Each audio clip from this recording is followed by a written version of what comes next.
Posso pagar a funcionária por horas ao invés da CLT? Então, José, o que acontece?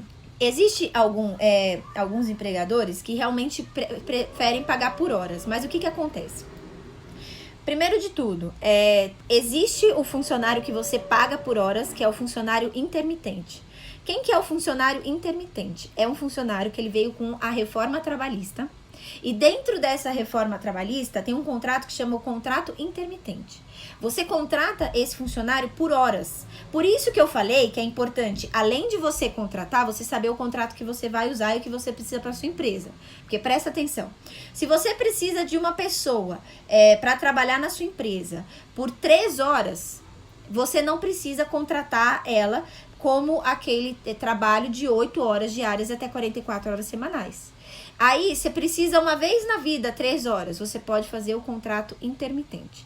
Aí você vai pagar essas 3 horas, só que essas 3 horas você vai pagar com fundo de garantia, com o INSS, todos os tipos de recolhimentos e contribuições, né, obrigações trabalhistas, que tem um funcionário normal, só que você vai pagar só as horas dele e ele não tem um vínculo trabalhista com você, tá? Você assina a carteira, você assina tudo. Só que você só contrata ele por dias, você avisa ele quantas horas ou dias você precisa, ele vai e ali não tem uma continuação, né, esse trabalho.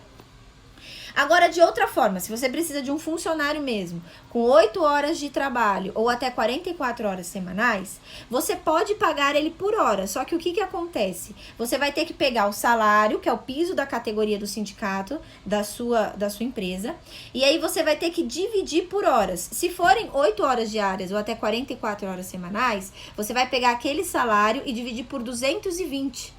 E aí você vai ter o valor da hora dele. Só que isso não muda, porque no final do mês você tem que garantir que ele recebe esse salário. Ele não pode receber menos do que esse salário. Só que você pode colocar que ele vai trabalhar, vai receber aí por horas, né?